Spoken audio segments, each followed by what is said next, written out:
really appreciate Mr. Edelstein for being here. Actually, that's a perfect lead-in to the rest of the day and a session that was supposed to start a few minutes ago, so we're running a little behind, but we're going to catch up. I'm not going to go over the highlights because we did such a good job with everybody else going through and what we're going to talk about. We have a workshop that's going to go on right now in the breakout session over here for how to deploy fiber technology solutions, how to deploy and work with incumbent providers. So that's starting now. We're going to meet back here in the general session at 11:40, where we're going to hear from Kenneth Adams, Commissioner of ESD, Maya Wiley from New York City Mayor de Blasio's office as well. So I'm going to let everybody go, close the general session out now, and we'll see you back here right before lunch. Thank you very much.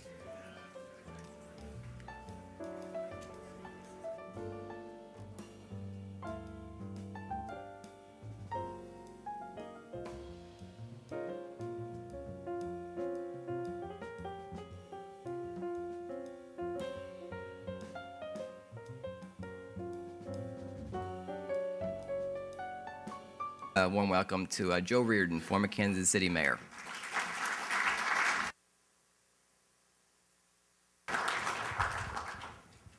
I'm absolutely honored to be with you all this afternoon into the evening. David, thank you very much for the invite.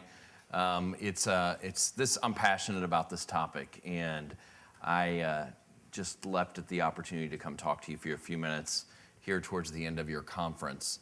I was mayor for 8 years. And towards the end of that tenure, like 1,100 other cities, we applied for the Google Fiber opportunity. I suspect some of you may have been involved in that here in some form or fashion in New York State. And lo and behold, we ended up on the other end of that being the first city. So we had a lot of people, well, number one, people didn't even know where Kansas City, Kansas was to begin with. And secondly, why Kansas City, Kansas? And I can't give you specific answer to that. Google won't even tell us, as you might imagine. But what I wanted to talk to you today is about what we did leading up to that, and more importantly, from a community standpoint, what we did since then. And so the topic I chose for today was this question: can high-speed fiber make a difference? Now that's a question that once we started talking to Google, we knew we were one of the finalists, that we started to really have questions within our government about what does this all really mean? Does it matter to us? Sort of in a deeper way. And secondly, I suspect when we talk about high speed or gigabit speeds, it remains a question that is not completely answered yet, but we know a little bit more about the answer today than we did in the past. So there's a couple things with certainty I can tell you about gigabit synchronous speeds. I've been hooked up for a year. And I have 2 kids, 2 boys, 10 and 14. And in my 8 years as mayor, there was only one time when I told my 14-year-old what we were going to announce that he hugged me. And that was when I said we were announcing Google Fiber, because he realized the implications for his PS3 gaming online, right? So, and the second thing I will tell you is that we've had it for about a year. It's gigabit up and down. And I've become obsessed with the speed of it. So I do speed tests all the time. I probably don't need 200 up or down right now. But if I'm below about 900, I'm all of a sudden nervous. Why is it not? I think that's a guy thing. Why isn't going a gigabit, whatever it might be? But it really is something that I think was on the minds of our citizens when we announced it too. So the younger you were, the more you got it. Maybe the older you were, the less you got it. So I did about 150 presentations across Kansas City, Kansas after the announcement to talk to our citizens about what this might mean. And I really began to kind of craft a story around it. And I think you've got to personalize what speed of data means to ordinary citizens. I'm preaching to the choir here. You all know. But if you get deep into your community, it's not as instinctive. So what we did was we sort of tried to take this in a different way. So let me see if I can get this thing to work, of course. Here we go. So my contention is the speed really does change everything. So I want to put something up here on the screen, hopefully. Oh, go in the wrong direction. Take a look at this for a second. Now, I hear a couple chuckles. How many of you remember what this is? It's about half the room, maybe. This is a cable TV box, right?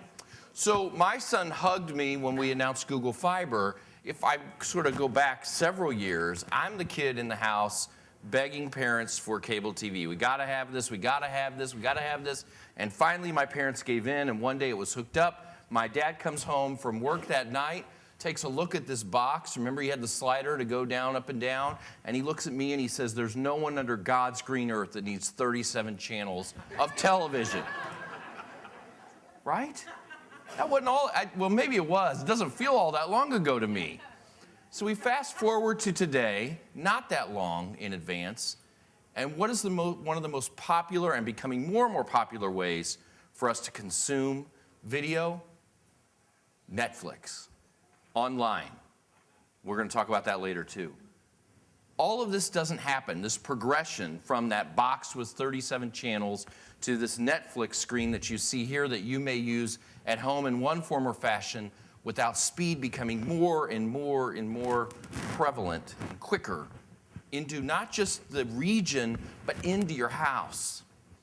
So we went out and talked to people about that, because that's when you're going to get people, I think, to really understand what the opportunity means when you personalize it to them. So I'm a big believer that what this is all about is a fundamental to a city. It's infrastructure. So this sort of, I don't know how many of you may recognize what this is, but this is the rail yards in Kansas City, Kansas, a city of about 150,000, next to a larger city, Kansas City, Missouri, of about 500,000. The second largest rail yards in the United States, second only to Chicago. And if I were to tell you the history of our city, when these rails were put in, it's what made the city explode. That infrastructure created economic development, economic activity, quality of life. It made Kansas City. And I think the infrastructure around ultra-high-speed fiber is much the same. It's fundamentally infrastructure to a city. It's the kind of infrastructure that cities need to focus on today to be prepared for what it means today, but also what it might mean in the future as well. And communities play a role. Now, of course, I'm a former mayor, so I'm a big believer that the actions at the city and the county level. Really, that's the level of government, in my opinion, where so many of the progressive things that are going on around quality of life improvements are actually getting done. And there's no doubt in my mind that if you look at the trends around fiber to the home, that it is at the city and county level that this activity is going to happen.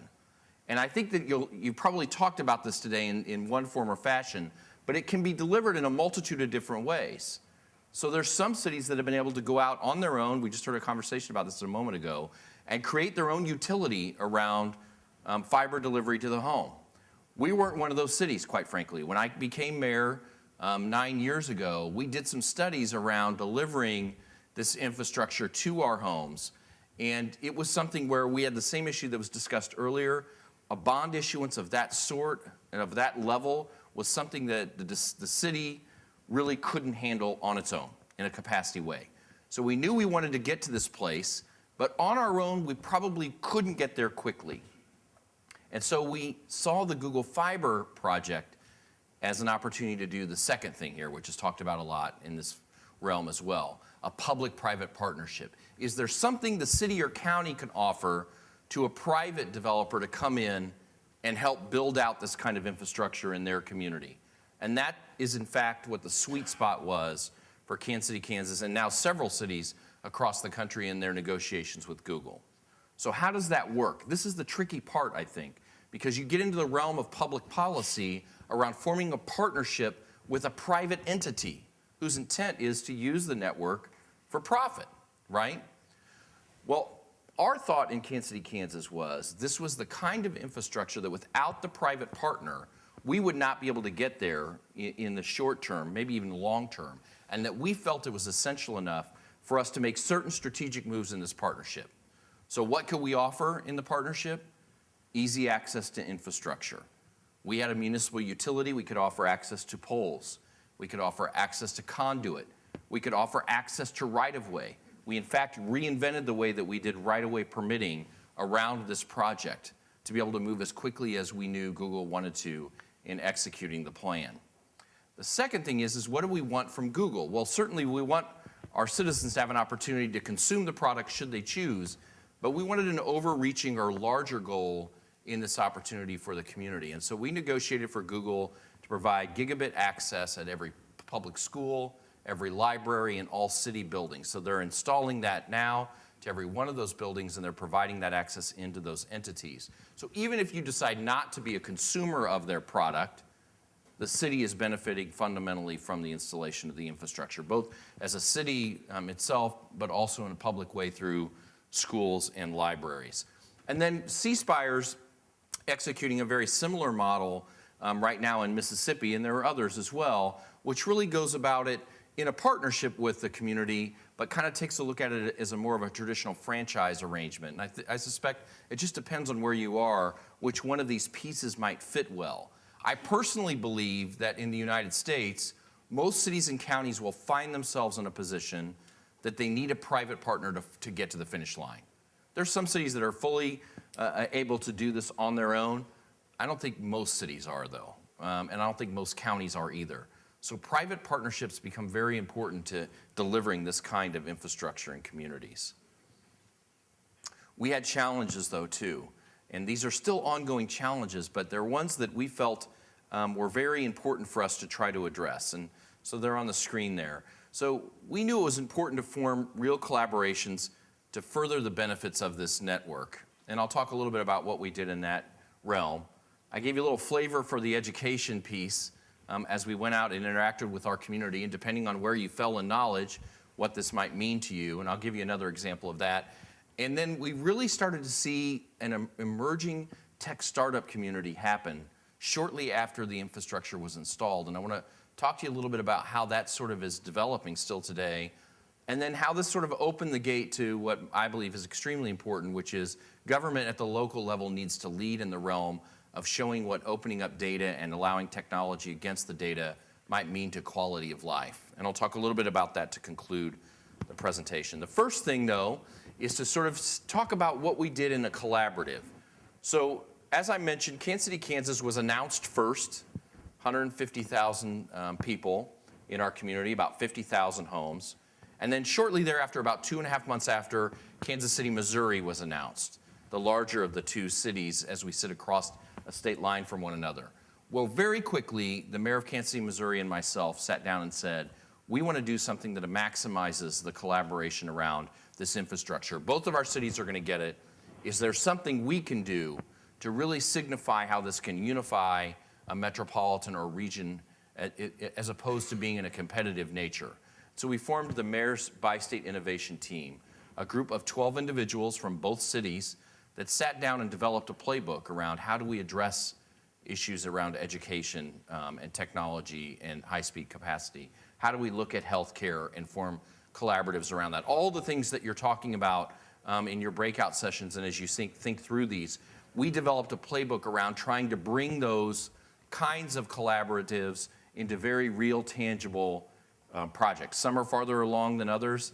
In the limited time I have with you, I can't give you every example, but I hope I have some time for questions. I certainly can talk a little bit about this. But in and of itself, the collaborative raised the awareness and the creativity around what this infrastructure can and should mean to not just an individual city, but to a region as a whole. So let me go back to the education piece around sort of talking to people about what this might mean. There's some librarians in the room, I know. So I'm a lawyer by trade, and when I got out of law school, we had these terminals that are on the right there. That's a Lexus terminal for some of you, and then there's the phone coupler right there. So if you'll recall back to this time, this was the beginning of sort of transmitting data over lines, one place to another, right? State of the art. Dial the phone up, stick it on the coupler, and then up on the green screen comes the text, and it goes so fast that you can read it as it's typing out from line to line. Why would you need anything more than that? It was wonderful. It was everything that it could be, right? If we fast forward to today, the consumption of data is to the point where, and somebody held it up just a few minutes ago, that we think nothing of the fact that maybe you and I do this, but our kids certainly do. They watch video, even live video, on a device that's in your pocket. It's Star Trek kind of stuff to me. To kids, it's second nature. But none of that happens unless this data transfer gets faster and faster and faster. And no one, quite frankly, I don't think, maybe there were great, smart people, but certainly the general public never thought that the progression would be from that phone coupler green screen to this in less than a decade or less than a lifetime, really, for most of us. And then I couldn't resist because, just a couple weeks ago, we saw Google's prototype of their self-driving car, driverless car, however you want to talk about it. But even in this realm, while I'm talking about fiber to the home, these kinds of things that will be coming, and I think will be transformative across the country, who knows how long it'll take, but I do believe it'll happen. These things don't happen without the ability of transferring data at faster and faster and faster speeds to make this real. And so this is why this infrastructure becomes very fundamental to our entire country. But at the city level, we better have it. Every city needs to have it in order to move their community forward. And so let me talk a little bit about startups. So no one in Kansas City, Kansas could have predicted, nor in Kansas City, maybe anywhere, that if you light up some neighborhoods with gigabit speed, that you'll create what is now called the Kansas City Startup Village. Our government didn't do it. Kansas City, Missouri's government didn't do it. Google didn't do it directly. The first neighborhood that got gigabit access, all of a sudden we saw entrepreneurs come in, remember it was fiber to the home first, come in and start renting and buying homes to get access to gigabit speeds at $70 a month and operate their startup business there. Not only did we see Kansas Cityans doing this, but we actually had a group of guys from Buffalo, New York, in your state, traipse all the way into the Midwest, and they're now in Kansas City, Kansas, with their startup in the Startup Village. We've had folks from California, Boston, about 30 startups now, in a neighborhood, by the way, that's not the best neighborhood in Kansas City by any means. It's not the worst. It's a neighborhood that hadn't seen a lot of young people come into it. So I'll tell you, one of the regulatory challenges we had is we had a bunch of 20-year-olds that were renting houses, operating businesses in an existing neighborhood, and all the rest of the neighbors are fairly old. They thought the world was coming to an end, that this was like college, parties every night, beer cans in the front yard, so we started getting those calls at City Hall. And quite frankly, the opposite happened over time. These startups became part of the neighborhood to the point where you started to use some of the tools they have, like crowdsource funding, to help raise money to build new sidewalks in the neighborhood that hadn't seen it in 20 or 30 years, becoming part of a neighborhood dynamic. I never could have predicted it as a mayor. And mayors always want to get young people to move back into the older parts of town where maybe that isn't happening on its own. And we didn't do anything to do it other than offering this infrastructure to that neighborhood. No other incentive involved. They've created this on their own and fully integrated themselves to the point now where some of them are getting mature enough that they're receiving awards and second stage funding for their businesses. So iVerify is a company that I suspect you will hear about more over the course of the next few years because this is a business that started in our startup village but has now received enough funding that they'll be moving on out of the village probably into their own headquarters, and we're going to fight like all Dickens to keep them in the Kansas City area because that's what it's all about. And this has been something that really has been rewarding and unexpected development in the way that it's occurred within our community. Then finally, let me talk a little bit about open data, which I think is an extremely important place for local government to be in, all levels of government, but I think local government particularly. We got involved in this, and this is what happens when you step down this road, this path of really making a commitment to the infrastructure. We get involved in this with an organization called Code for America, which is a group of folks that are dedicated to the civic realm, but have expertise in data and the internet. And they come in and basically take 2, 3, or 4 of their fellows and embed them in your city for a year to come up with creative solutions to government problems around data and what they might offer. So in Oakland, for instance, they've done a project where they've created a new way for the citizens to interact in the annual budgeting process for the city. In New Orleans, fascinating, in New Orleans, they were able to go out and really take all the data that was disparate in the city of New Orleans, put it together so that you could type in an address for an abandoned or decaying house in New Orleans, and it would tell you in real time where it was in the process. Had it been cited by code enforcement? Was it in code's court? Was somebody purchasing it? Something that you could not do before, even though the data existed there. It had not been melded together. It was not open to the public generally.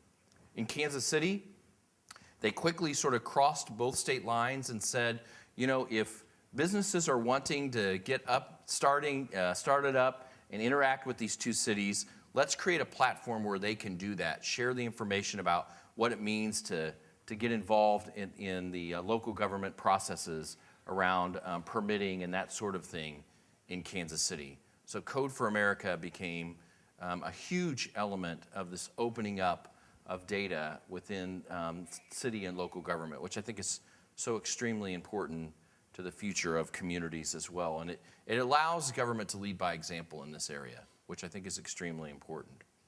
So what's next? And you heard a little bit of this in the breakout that was earlier today, but I want to give you a different flavor from this. This is from an elected leader and a policy standpoint at the community level, at the local level. Policy changes to support this are extremely important.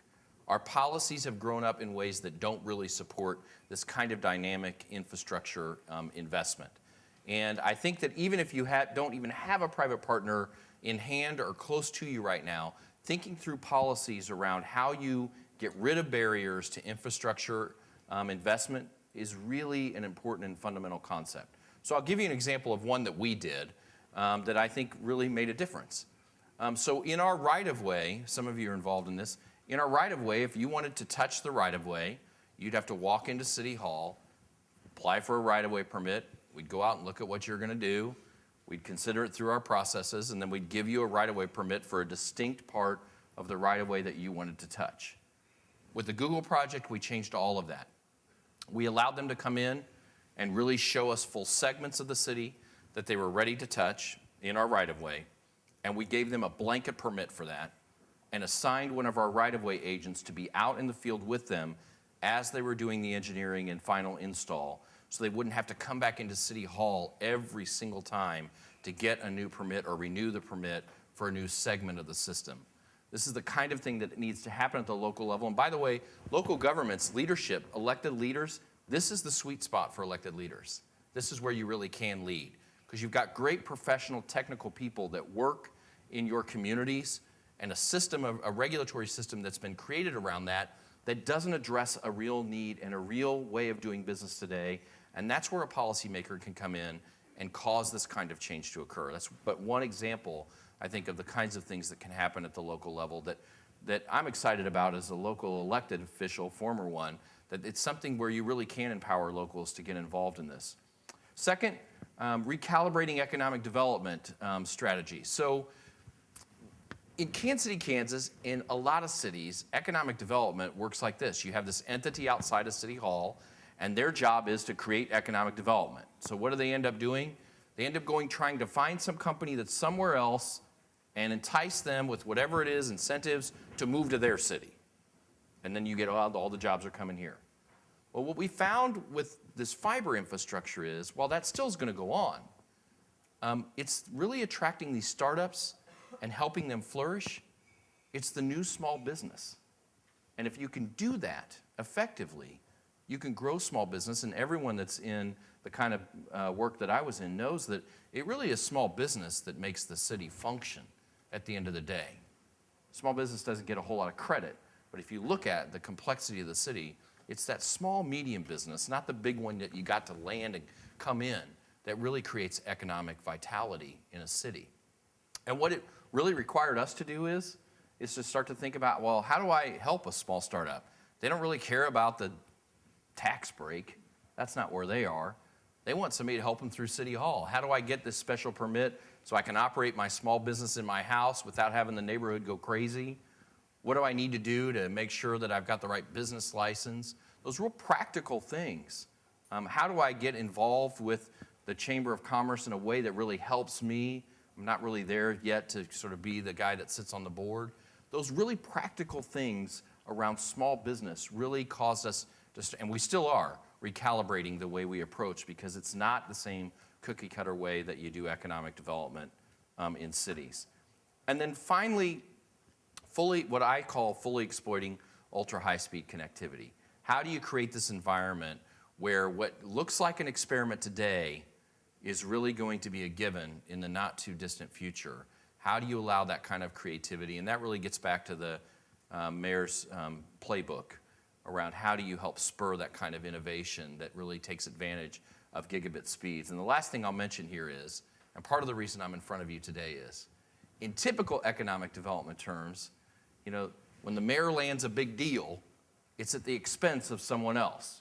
Well, I got General Motors to build a plant in my town, and that means they're not going to build the plant in someone else's town.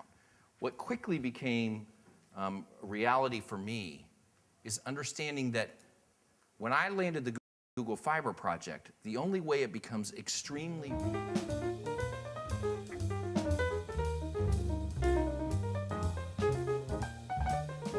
allowing me to spend a couple minutes with you today, and certainly, if we have one or two questions, I'd be glad to answer those, David. I want to be respectful for time. I know we're running over. So any questions at all you may have, I'd love to try to answer anything at all. Yes? Are you doing anything linked to the broadband around digital fluency or digital literacy, whatever you want to call it, in terms of the residents? Yeah, so the question was around digital literacy or the digital divide. We quickly became aware in this process of reaching out to the community that there are large portions of the community that don't believe that broadband access is relevant to their lives, and secondly, that really don't have the opportunity to interact with the internet at all for practical reasons. So two things have occurred. One, there's now a nonprofit fund of about $2 million that's been set up to help support entities that will reach out and do that kind of education and provide access. But secondly, and more importantly, we have a nonprofit called Connecting for Good, which was created after the fiber project was announced. And they have now taken 3 public housing projects and created mesh Wi-Fi in those public housing projects, offering free internet to those residents, and then have also created on-site learning environments for training, and they're having great success, quite frankly, in that endeavor. So it remains an issue, but I will say in most cases what we found in Kansas City, Kansas is that if it's a family that has young children, they're bringing the parents along out of necessity. That's just a real practical one. But that's the approach that's going on right now, and I highly recommend you looking up Connecting for Good online. They've done a lot of great work around this, and I think they're good thought leaders in it. Yes? We see what's going on, as you mentioned, in the rest of the U.S. with not only Google projects, but responses by incumbents, intended or PR, factual or not. But since you were there firsthand, and I don't know if anybody in this room was there, as you, from your vantage point today, you have a bit of a crystal ball. How do you see the Kansas City Google model developing in the next 3 to 5 years? Do you see outgrowths? Do you see new things happening? You said like the sidewalk Kickstarter thing surprised you, but what are some of the other things you see out there? Do you see more telework, telemedicine, a lot more VPNs? Telemedicine's going on right now, so there's some experimental things going on with the University of Kansas Medical Center and with Children's Mercy. As you can imagine, around Kansas City, it becomes rural very quickly. So the idea of being able to provide specialist consults in a robust way through telemedicine to outstate Kansas is extremely important and fundamental. And we really are starting to see more and more effort around that, which is extremely exciting. The second thing is that, so Kansas City, Kansas, Kansas City, Missouri are both being installed today. But Google's gone out and signed 17 of our suburban communities up as well in this to deploy. So I think once you start to see more of the city being lit up, you'll start to see more and more dynamic things going on around connectivity at the residential level. The final thing I will mention is Google just most recently in the last 3 weeks announced a pilot around small business access to gigabit speeds. So as we sit here today, even though some areas have been installed for a little over a year, there's no small business that has been offered gigabit speed through the Google Fiber project until just the last month, and they're starting to pilot that right now. So I think this sort of next level of what's going to happen in the next year will really be at that small business level, that you'll start to see some real creativity. And as more people get signed up in the region, I think you're going to see some gigabit deployment to the home that's going to be pretty exciting. So I think we're very much at the beginning of this. The final thing I'll mention is in the neighborhood where the startup village is, we're just now starting to see this anecdotally, but I think you give it another year and you're going to see it for real.